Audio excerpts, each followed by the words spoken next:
Hi. Me. Dude, I had something. He got nervous. He got nervous.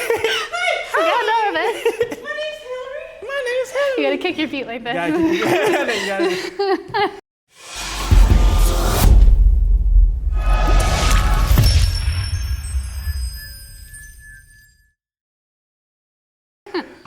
Hi, my name is Hillary and welcome to another video. Today I have Allison with us here. She is also a trainer.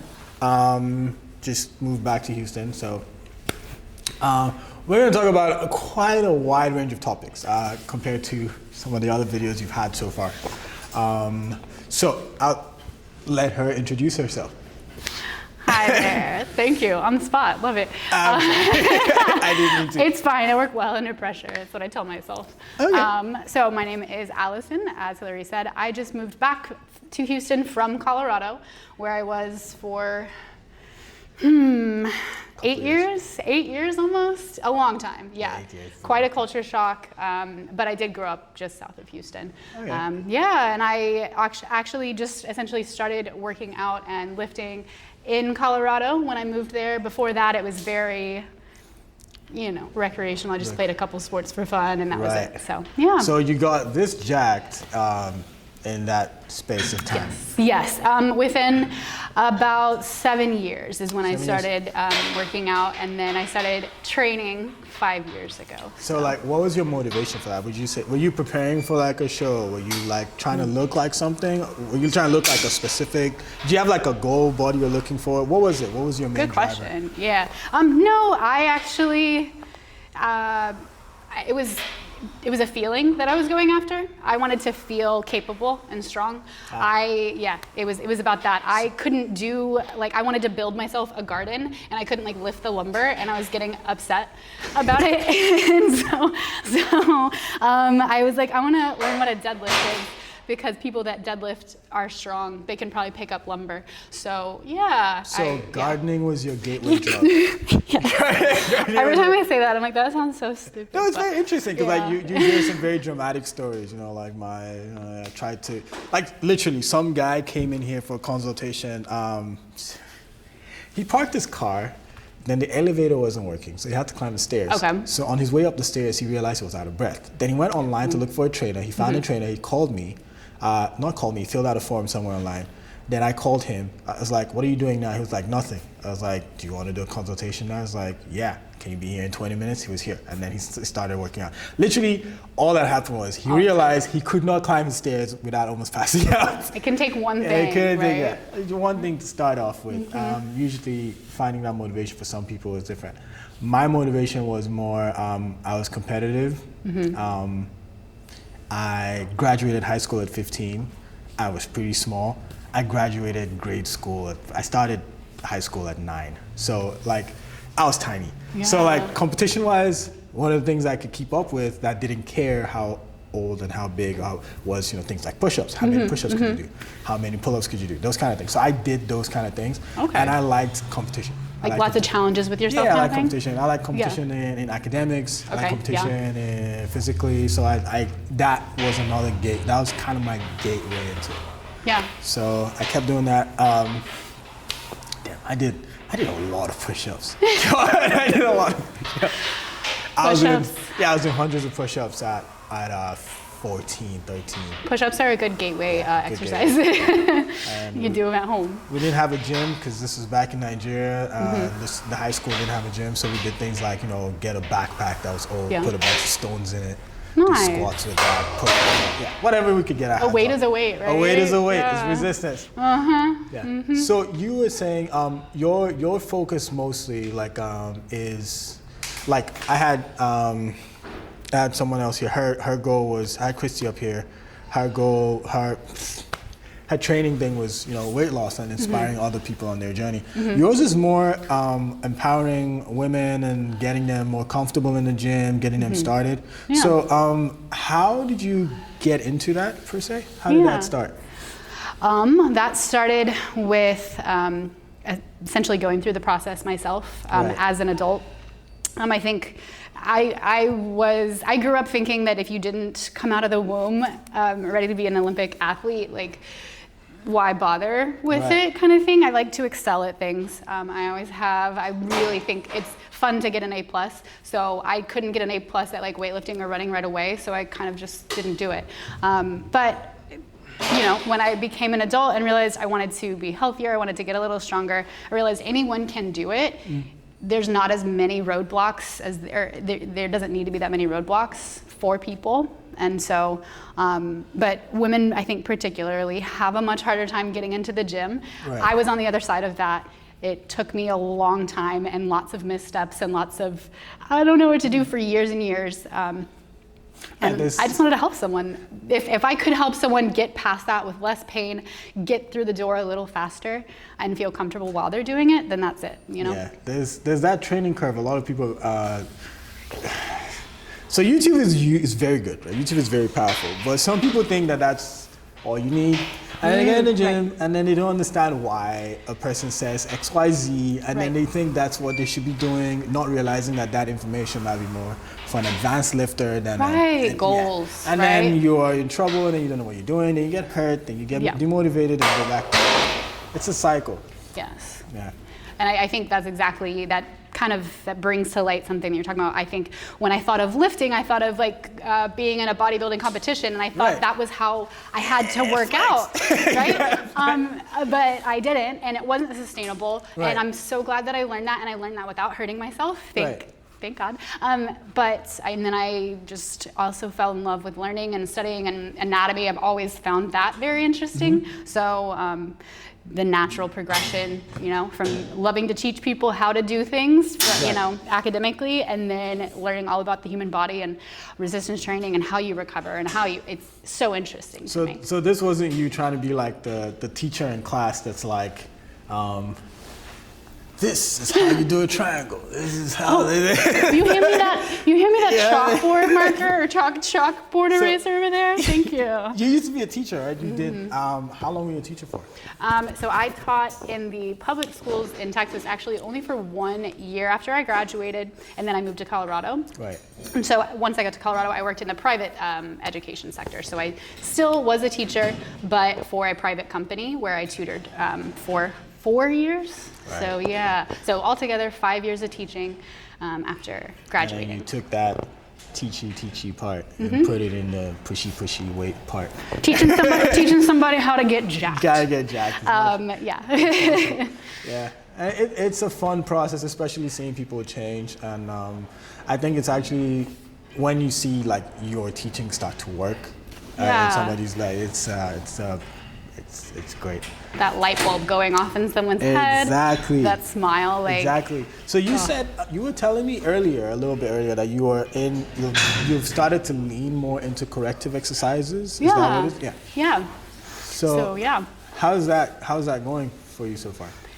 I think, I just spit. I think it's going well. So it is going well. It's a new thing about a year, not even a year actually into it. But it was something that I was starting to learn about before I went into the certification for it, just because that's what my clients needed.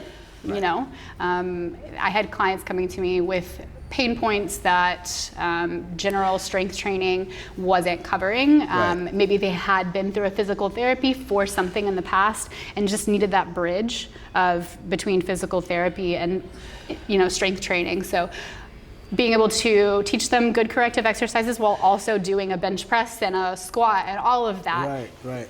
Knowing you can do it at the same time, that's where I feel like corrective exercise is coming into play. The thing about corrective exercise for a lot of people is that it can be very intimidating because there's a lot to read. Oh my God. Oh yes, yeah, that's forever. There's a lot to read. There's books and textbooks, and the annoying thing is not even just that there's books and textbooks. There should be. It's a good thing, right? We're happy for it. The problem is you read a textbook today that was published in not even 2020, like not even 1980, like a textbook that was published 2020, that was revised 2020. Yeah. And then some new paper comes out in 2022 and it's like, actually, all that stuff you just read doesn't work. Flip up. Throw it away. Throw it all away. Yeah. And then you're back to like, you know, I guess. Because like I'll give you one very clear example. So in fitness for a while, not really for that long, I think last year and this year, there was this whole big push online. I think a lot of big YouTubers were pushing this idea of lengthened partials, right? Okay, yeah. That whole push lasted 6 months. Yeah. Literally, it's from 6 months. So first they were like, oh, lengthened partials is all you need, blah, blah, blah, blah, blah. And then eventually someone, like I think Jeff Nippert also paid for the study. And then they found out, oh, well, it's useful for beginners, but for everybody else, not so much. Yeah. And they're like, oh, okay. So now like, where are we at? Even the thing with like reps, people reps and sets, people used to say, okay, 8 sets is the minimum. Anything above that is junk volume. Like per week. Yeah, per muscle group session. per week, yeah. And someone was like, anything beyond that is junk volume. Yeah. Okay. And then 1, 2, 3, 4, 5 studies came out later. Like, actually, no, it's more like 10 to 12. Someone else did. It was like, actually 15. You still get.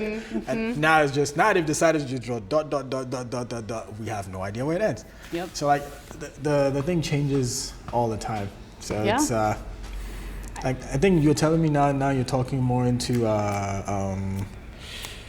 loaded stretches and stuff like that. Yeah, that's something that's kind of that was discussed in the corrective exercise in a way, but also I've just had to delve outside of the curriculum. And because, the principle was finding a range of motion for a joint, training within that range of motion, like after you open it up, put some strength behind that range of motion. And so when you think, okay, well, that's the goal, that's the idea, shouldn't you also then eventually be loading those same stretches and those range of motions, not just with bench press exactly, but with the bottom part, maybe like keep a band on it, stretch it, load it. It's, strengthening all points of that range of motion. Funny, that's how I teach people how to squat. Yeah.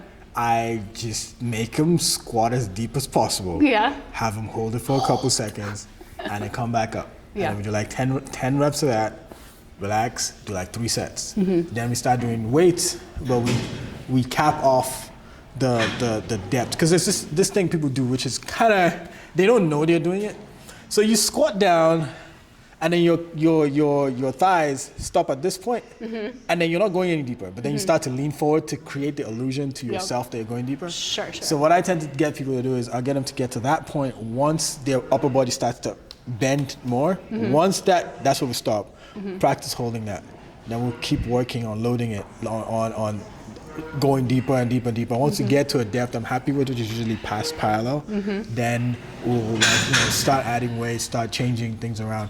But so I've been trying to incorporate that a little bit more into training. That's awesome. Have you found any I guess success with more like isolated loaded stretches? So like ankle mobilization, for example? I kind of incorporate it into the movement. Okay. So as I was saying, as an integration. As an integration. Okay. So like I find the sweet spot, the load that has that sweet spot between the forward lean and depth. Okay. When I find that load in there, we start to work with that load on pausing. So we pause at that range for a little bit. If I find that it's something to do with the hips or stuff like that, then we'll start focusing on things like step ups and leg press. The reason why I use leg press is because with leg press, you can make them go really deep and they're not gonna feel like they're gonna kill themselves. On squat, usually they'll feel like they're gonna kill themselves. So if you take that spinal loading out, it can make such a big difference for people. So I would get them to really open up at the hip and like go all the way in to feel comfortable opening up at the hip, because with squatting, like a lot of the time people forget that there's a lot of hip work going on. There's a lot of opening going on. And a lot of people tend to think they go into a squat like they sit. You're not sitting.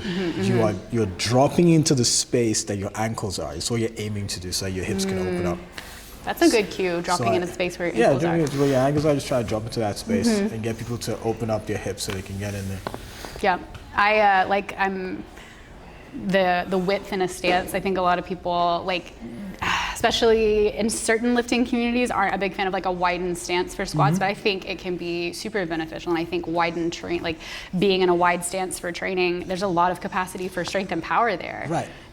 But it does take that loaded stretching. Like you have to learn how to access that. Most people aren't just like able to squat like that, I try to limit the width, because some people, See, we've been training for a long time. It doesn't is wide. They be out here, like just all the way out there, and you're like, where you going? Come back, come back.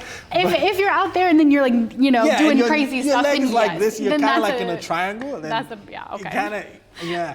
Then we're gonna draw the line way before that, yeah. I took one of my favorite leg movements is lunges. Right? But if you don't have control of your hip and your glutes, lunges would be terrible. Technical difficulty, and I don't remember where we were. We were talking about lunges. Technical difficulty. Screen went out, so I had to go fix that. So we're talking about stretching with loads. So what is your what's it called? What is your system for that? Like, how do you incorporate that into your training? So similar to how I would incorporate any kind of active stretch at the beginning of a workout is most often the easiest for people, because if they're seeing me, they're already going to be committing to doing some kind of strength workout with me or with the program that I'm doing. So we use it as their warm-up. But I always start someone with, of course, the stretch without load, and follow a very similar progression as a normal strength exercise. So we, 4 to 6 weeks, we're not going to change really what we're doing for the most part. Maybe adding reps, but typically not. Typically not. We're just going to be in that high rep range or high hold range, depending on your goals. And then after that point, maybe like 6 weeks or so, then we start adding in load, but it's a little bit at a time, Yep. And normally it's going to be pretty frequently too. So we're looking at like high frequency of 2 sets, maybe 2.5 minutes for each one. But it depends on the person. So if you were giving this guideline to someone working out at home on their own, like, would you say the same idea, like start off your workouts with those kind of stretches, or would you say so what would be a typical workout you would give someone who was trying to do this on their own at home? So if they're trying to do it at home, and if they're trying to combine it with some strengthening. Yeah, what they're doing at home, I would say, okay, let's say your goal is to work out, you have 30 minutes to work with. The warm-up should be in proportion to your workout length. So if you're going to be able to work out 30 minutes, only about 5 of that should be spent on an active stretch. So I would have you do 2 sets of the thing that's the most important to you for about 2 minutes of each, or 2 minutes, and then repeat that 2 times. And then move into your workouts for the day. So if you were doing an active loaded stretch on your pecs before you got into your workout, you might do that active stretch for 2 minutes, rest for a second, do your other side, and then repeat it. So and then move into your workout. workout. Let's say, give me an example of let's say an active stretch for your pecs, for example. So for active stretch for your pecs, for example, if you were loading it, you might take a resistance band, a long one, attach it to a rig or a door, and kind of place it right in that shoulder blade. And then you're going to be allowing that band to stretch and pull you back, but then also activate it. We're going to be moving through the ranges of motion. So when you're stretching that pec, you're also going to be allowing that shoulder blade to get some movement. So it's kind of a multifaceted thing. It's not maybe as simple as just, holding a stretch. There's going to be some movement involved with it. Okay. But yeah. Okay. That's cool. Does that make sense? Yeah, it makes sense. Makes a lot of sense. Makes a lot of sense. I hate stretching. I feel like you're in a vast majority of people though, so you're in good company. So we just did a back day. She was about to start some stretches. I was like, you go stretch over there. I'll go warm up. It did happen. I'll go do some pull downs. I tend to do some of my stretches with the exercise. So I find a lot of people who do things for example, squat. I'm trying to get deeper squat, right? I give an example.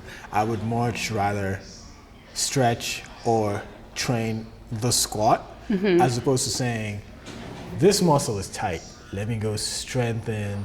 Let me go stretch this muscle, and this muscle is weak. Let me go strengthen this.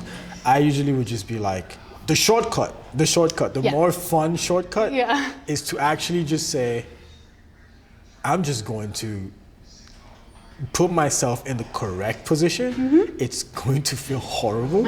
It's going to hurt, but I'm gonna get in the correct position I'm supposed to be in, and I'm gonna stay there. Yeah. And then I'm gonna push myself. Then I'm gonna go back in that position. I'm gonna stay there for 5 seconds, 3 seconds, 2 seconds, whatever you want to stay for. And I'm gonna push myself out. It feels horrible, but I feel like that's what I found to be a shortcut for stretching. Yeah. Because I give that mostly to like, people who can't figure out on their own. Because a lot of people will like, oh, I can't squat. What's the problem? Because this is the Google part. It's the part where people, like, if you don't have a professional like you like to talk to, this is where I find a lot of people get into. I can't squat. Why? My butt is too high. Okay, what is tight? They Google it and they're like, it could be your glutes are weak. It could be your hamstrings. It could be your lower back. It could be your calves. In your body. It could be your soleus. It could be your ankles suck. Like, and then you start stretching everything, and then you go into a problem where you start stretching the thing that's not even a problem. Absolutely. And then you create a problem that wasn't even a problem in the first place. Like, I tend to find that. But like, I encourage people as much as they can to get a professional, like, every once in a while. Like, just to, like, find out where you're at. Yeah, just ask a few questions, see what's wrong. Sometimes, even trainers also need second opinions sometimes. Sometimes it's not even that they're not flexible. It's just literally they don't know what muscle's supposed to be doing what. Right. Like you see flexibility can be the issue. It could be stability. It could be like you don't know what you're doing. Like you just 100% don't know what you're doing. Right. No, that's a really good thing. Like you didn't know you weren't supposed to be lifting your heels in a squat. Or you didn't know that you were supposed to move your hips forward. Maybe doing that lunge, and you were like, I find people do that all the time. Yes. I think that's why I like working with people that maybe are newer to it, because they are so willing to hear that and be like, okay. But I also just like working with someone who, even if they've been lifting forever, can hear something and be like, oh, you're right. Great idea. Let me try. At least let me try. Let me try it. If it doesn't work, because you meet some clients, man. I know. I taught group fitness classes, trust me. Track your food. Like, I'm gonna just try juicing instead. How about juicing? Let's just do juicing. I didn't say juice. I said track your food. Fruit juice. Just track your food for like a week. I didn't even say track your food all year. Just track it just for 1 week. Just give me 1 week of your food diet. You're like, nah, I'm gonna try keto. Okay, you try keto. Okay, can you tell me what you were eating? I just had this cake. But you're no longer in keto anymore. It's like, oh, it's not longer, but no, you're not. Like those kind of things. Like, no. Sometimes it's a testing. It's a testing field. It is. There's lots of different personalities, and I think that I'm not supposed to coach every single person, and that's fine. But I do like to think that I can meet someone where they are, and go from there. I can take it back 5 steps. If we need to, I can meet you where you are. But you're not meant to coach everybody. You do have to be willing to learn. You're not able to coach everybody. I've actually had cases where I was like, I'm sorry, this is not going to work out. You had to fire someone? I'll introduce you to some other people, because this is not good. going to work out. Because like, I can't help you. Like, we don't, like, we are not in the same, we're not on the same page. And I think that's a good thing for a coach to do. It's you want to help someone, right? Yeah, it's a lot of trainers. Like, I don't want to, like, I've even had cases where I had to tell the person to come back. Like, like, this is not the right time. Okay, so this might be a little controversial to some people. I had a guy come into the gym. And he was underweight. Okay. And he wanted to work out. Okay. And during the consultation, we do push-ups, right? During the push-ups, he was shaking. And I was like, I asked him what you do. He was like, oh, I'm a teacher. And then I asked him, like, what are you trying to do? He said he's trying to put on muscle. So I was like, okay, this is what we're going to do. What's your budget? He told me his budget. I was like, okay, see. You don't need to start this now. Right. You need to put on weight first. Sure. Because you are way too far. Like, at this point, you are way too. You're not eating enough. You're very far from it. I gave him all the resources he needed to add 10 pounds. I told him, once you add 10 pounds, hit me back up. Yeah. And then we'll start from there. It took this dude 6 months Wow. to put on 10 pounds. He tried a bunch of stuff. He was struggling to put on weight because the problem with food that a lot of people don't understand is food is very personal, right? You might see me eat today and be like, oh, he eats a lot. You didn't see what I ate that morning. You didn't see what I ate the next day. You didn't see what I ate the day after that. 2 days before, you have no idea what I ate. Mm-hmm. But from what you saw, I ate a lot. Yeah.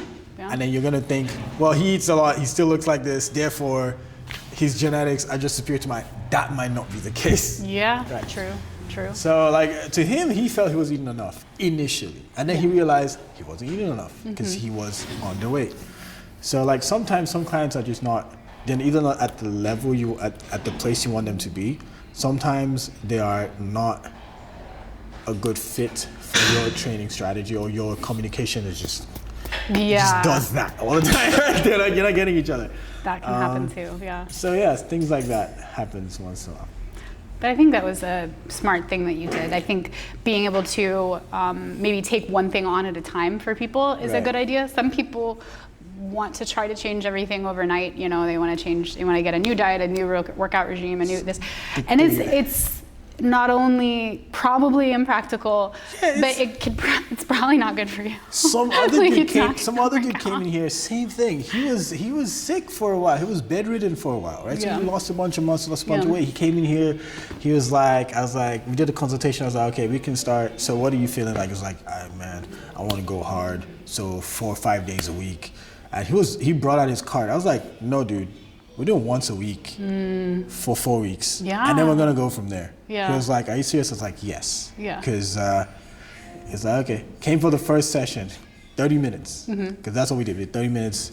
He was sore for a week and a half. Oh, man, you made a good call. Yeah, because he's been in bed for like 6 weeks. He was in bed for 6 weeks. There's no way you're going to jump in. No, yeah. So sometimes that is necessary. Yes, and that's why going to a professional is a really good idea. Because they can know that. They can look at what you've been doing over the past couple of weeks, months, whatever, and say, you know, this is going to be a better, I see your goal and I'm going to show you how to get there better. Because your goal is important, but the way that you think that you're going to reach your goal is probably not it. Yeah, not you it, know? So I think that's where the professionals can come in handy, especially with the inundation of information available on the internet. So that being said, are you gonna go on stage, flexi? Are you gonna do that? Are you gonna? No, I don't think so. I don't think that's in my. It's not in your. I don't really desire it. I'll be honest. I'm not a highly competitive person. I'm not, but I am a little competitive with myself. I do want to be the best of what I can be, and for me right now, that's not on my radar. I don't really want to be the best at that, but I allow myself the freedom to change my mind. I don't think anything is set in stone, so you never know, of course. And there's not an age limit for that, you know what I mean? There's no age limit. But I don't coach people through that either. Because I haven't gone through it, I don't think I'm the best fit. Like you were saying, I would source that out to someone else. I outsourced that to there's another trainer here. I send most of, if I'm gonna train someone for a show, I would take on the training. I would send all your nutrition and posing and everything to him. And that's a good point. I like to deal with nutrition, but again, it's not necessarily for that kind of thing. I like to teach, the basics, macronutrients, how to make a meal plan, what goes together well. Oh, you need to learn how to increase your fiber, but maybe not. So now that you mentioned nutrition, so this is actually my system. So how I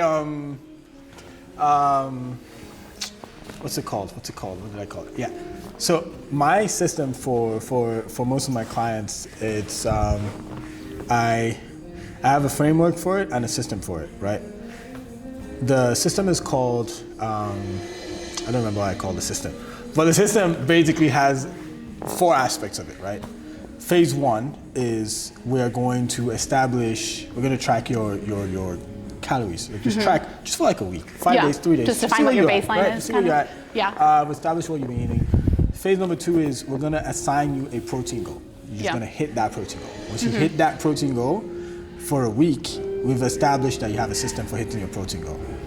Then we're gonna say, okay, now that you have this ability to hit your protein goal, we're gonna see, are you losing weight? Are you still where you are? Blah, blah, blah, all those kind of things. Then we're gonna start adding different things to it. We're gonna start saying, okay, let's turn down some carbs. But it's a progressive system. Yeah. I'm just adding and taking away things. Yeah. But the reason why I do it that way is I find it is easier for, once you start trying to hit your protein goals, your calorie goals start to shift automatically. The amount of food you eat shifts as well. Everything starts to shift once you start to have that protein goal.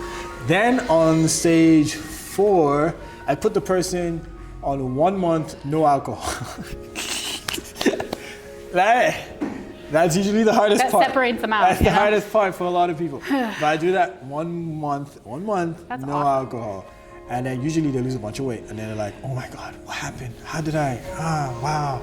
Oh my God, weight's gone. Oh my gosh. I'm Have like, you ever seen Parks and Rec? huh? Have you ever seen Parks and Recreation? And the trailer. Never mind. I don't. Only no alcohol, they lose a bunch of weight. And then I'm like, you've graduated from School of Nutrition. You have all you need right now. So now you know how to meet your protein goals, you know how to fix your macronutrient goals, and now you have seen the effects of alcohol. Now it's up to you, young Padawan, to make up your mind on what next.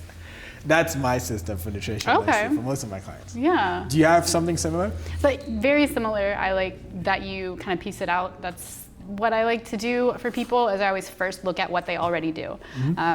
And that includes not just their calories. I like to look at the kinds of foods they eat. Because especially if I'm giving them suggestions for food, I want it to be pretty close to what they're eating already, with things added in or slight substitutions, because it's overwhelming otherwise, right? Right, yeah. It's their palate, it's their diet for a reason. Diet is something they're doing day in and day out. So we're gonna make a small change, and it's so much easier to build on top of a small change. So like you said, about, I normally, it's like 2 weeks or so before they're hitting a protein goal. If they hit that for a couple of weeks, then I'll make sure, okay, how about our fiber? What do our other macros look like? Right. But yes, one thing at a time, and I often find it's not as hard as people think it is. I don't like giving someone a meal plan in a sense of you have to eat this food right now. I don't do that. I will create one, but I always say this is a suggestion. Hit within this macro range. The only time I make someone a meal plan is if after a while they just keep failing or struggling with it, then I make a meal plan. And does it ever work for them at that point? It depends. Okay. So and the other thing it is does. It depends on the person. And the other thing is if they ask for one continuously. Sure. So I generally tend to teach them how to make their own meal plans. If they ask for one specifically, then I'll give them a meal plan. But I don't like to put people on meal plans. I prefer to teach them how to do it than to give them a meal plan. I tend to find that the person who couldn't hit their protein goals, couldn't write down what they eat every day, will not use a meal plan. Right. Yeah. They will not use a meal plan. Yeah. So there's that. Right now, I have a guide on how to, I send it to some of my clients, well, all of them now, a guide on intermittent fasting, how to come up with your meal plan, stuff like that, so they can at least get started. But there's no guarantee that they will follow because they're human beings, and human beings honestly. But yeah, there's that. That's awesome. That's cool. Do you find that more people come to you first about one thing, or do they come to you wanting like the whole package? Generally speaking, some people will call me and ask me like, I want a personal trainer. Do you do nutrition as well? Do you do meal plans? I'm like, I can give you a meal plan, but I can also teach you how to make yourself a meal plan, and then we can go from there. But I generally I go through your fitness journey as a journey of self-discovery. Right? Yeah. We're discovering what you like from what you know, how to eat, how to work out, how to find time to work out. Like people who have kids, I'm still confused why people who have kids get on the treadmill to walk for hours to burn cardio. You have a cardio machine that's alive in your house. It's a good point. Chase your kid. Chase your kid around the house. Yep, And you get your cardio in. But a lot of people, the reason why I make that point is a lot of people feel like, okay, I gotta find time to go do cardio. But you don't have to find time to do cardio in that scenario because you have a cardio machine in your house. You have a kid. Go play with your kid. Take him to the park.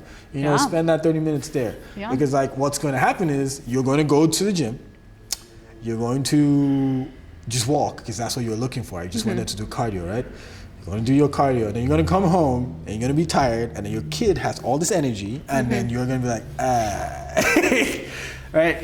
So it's like I try to teach them to do that, like use what you have to get what you need to do, so you're more active. If you're trying to get more active, more steps in. Play with your kids, chase your dog. I don't know. Make it work for your life, chase after right? your cat or something. Like do one of those things. Some cats like that. Probably. Yeah, some cats like that. Yeah.